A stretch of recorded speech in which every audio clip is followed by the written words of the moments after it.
Hi student, good evening to all. So exercise 6.1 question number 9, very important 5 mark public repeated. Using vector method prove that cos alpha minus beta is equal to cos alpha cos beta plus sin alpha sin beta. So இப்போ இதை வந்து நம்ம vector மெத்தடில் நம்ம வந்து prove பண்ண போகிறோம். So இப்போ இது ஃபஸ்ட்டு நம்ம என்ன சார் பண்ணுறோம் அப்படின்னா, முதல்ல X axis and Y axis, முதல்ல நான் எக்ஸ் ஆக்சிஸ் வரைஞ்சிக்கிறேன், next Y axis வரைஞ்சிக்கிறேன்.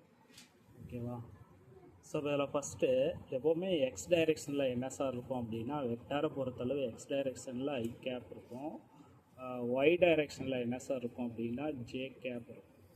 Okay, so இப்போ நெக்ஸ்ட் ஸ்டெப்பில் இப்போ நான் வந்து இங்கே ஆல்ஃபா மைனஸ் அப்படிங்கிறதுனால நான் ஃபஸ்ட் குவாட்ரண்ட்டை செலக்ட் பண்ணிக்கிறேன். இப்போ ஃபஸ்ட் குவாட்ரண்ட்டில் இப்படி ஒரு லைன் ட்ரா பண்ணிக்கிறேன். அந்த லைன் எப்படி சார் இருக்குன்னா அதுக்கு ஒரு நேம் கொடுத்துக்கிறேன், அது ஏ அப்படின்னு. ஓகே, ஸோ அப்போ அதே மாதிரி இன்னொரு லைன் ட்ரா பண்ணுறேன். அந்த லைனுக்கு நேம் என்ன சார் கொடுக்குறேன் அப்படின்னா பி அப்படிங்கிற ஒரு நேம் கொடுத்துக்கிறேன். ஸோ அப்போ இது இந்த டைரெக்ஷனில் இருக்கும்போது இதோடைய டைரெக்ஷன் என்ன சார் அப்படின்னா இது ஏ கேப். ஓகே, இப்போ இது வந்து பி கேப். ஓகே, ஸோ அப்போ இங்கே ஆங்கிள் மென்ஷன் பண்ணோம் இல்லையா, ஆங்கிள் எப்படி சார் மென்ஷன் பண்ணோம் அப்படின்னா இதிலேருந்து இதோடைய ஆங்கிள் வந்து ஆல்ஃபா அப்படின்னு எடுத்துக்கிறேன். ஓகே, இதோடைய ஆங்கிள் என்ன சார் அப்படின்னா பீட்டா, இதோடைய ஆங்கிள் என்ன சார் அப்படின்னா alpha minus beta, alpha minus beta. எப்போவுமே நம்ம வந்துட்டு எக்ஸ் டைரெக்ஷனில் காசு எடுத்துக்கலாம், ஒய் டைரெக்ஷனில் சைன் எடுத்துக்கலாம். அப்போ எக்ஸ் டைரெக்ஷன் பார்க்கும்போது இங்கே ஆல்ஃபா இருக்கா, அப்போ என்ன பண்ணிக்கலாம் காஸ் ஆல்ஃபா கம்மா சைன் ஆல்ஃபா. ஓகே, அதே மாதிரி பீட்டாவை கன்சிடர் பண்ணும்போது எக்ஸ் டைரெக்ஷனில் காஸ் பீட்டா கம்மா ஒய் டைரெக்ஷனில் சைன் பீட்டா. ஸோ அப்போ இங்கே ஆரிஜன் ஓ, இதில் வந்துட்டு நம்ம வந்து இந்த எக்ஸாம் பப்ளிக் எக்ஸாமுக்கு உண்டான கீ மட்டும் எழுதினாவே போதும், அதிலே உனக்கு 5 மார்க் ஈஸியாக கிடைச்சிரும். எப்படி சார் கிடைக்கும் அப்படின்னா, இப்போ நான் ஃபஸ்ட்டு ஏ கேப் எடுத்துக்கிறேன். ஓகேவா? ஸோ அப்போ அந்த ஏ கேப் அப்படிங்கிறது எப்படி சார் இருக்கும், இப்போ எக்ஸ் டைரெக்ஷனில் காசுன்னு சொன்னேன், ஒய் டைரெக்ஷனில் சைன் சொன்னேன் இல்லையா. எக்ஸ் டைரெக்ஷனில் காசு அப்படின்னா cos alpha I cap plus sine alpha J cap அப்படின்னு எடுத்துக்கிறேன்.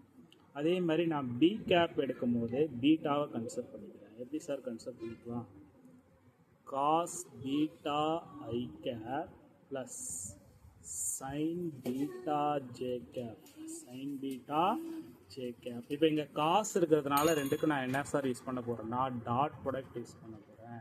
அப்போ பி கேப் டாட் ஏ கேப், பி கேப் டாட் ஏ கேப் ரெண்டையும் டாட் ப்ராடக்ட் பண்ணால் என்ன சார் வரும், இது ரெண்டையும் டைரெக்டாக டாட் ப்ராடக்ட் பண்ணலாமா.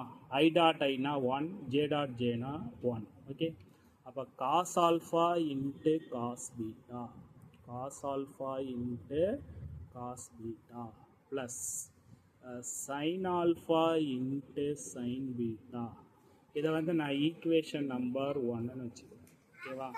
இது டெஃபினேஷன் மூலிமா எப்படி சார் ப்ரூவ் பண்ணலாம், பை டெஃபினேஷன், பை டெஃபினேஷன். அப்போ டாட் ப்ராடக்ட் டெஃபினேஷன் என்ன சார் அப்படின்னா பி கேப் டாட் ஏ கேப், பி கேப் டாட் ஏ கேப்.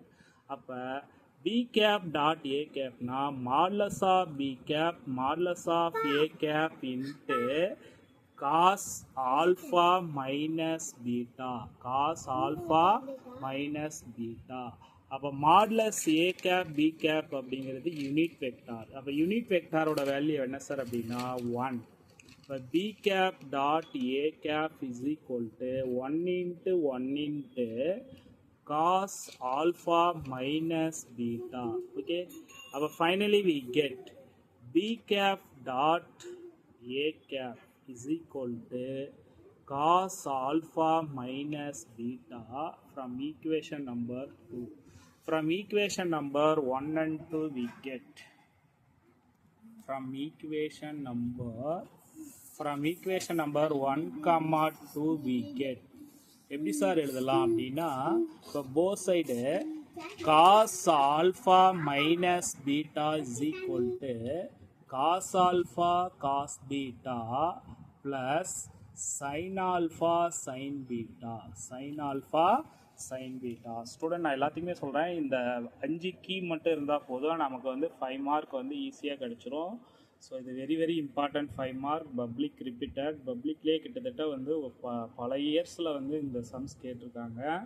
ஸோ இப்போ புக்கில் வந்து பார்த்திங்கன்னா உங்களுக்கு சென்டென்ஸ்லாம் அதிகமாக மென்ஷன் பண்ணியிருப்பாங்க. நான் சொல்லியிருக்க டயக்ராம் ப்ளஸ் கீ பாயிண்ட்டை மட்டும் எழுதணும் அப்படின்னா நமக்கு 5 மார்க் கிடச்சிரும். Okay, thank you.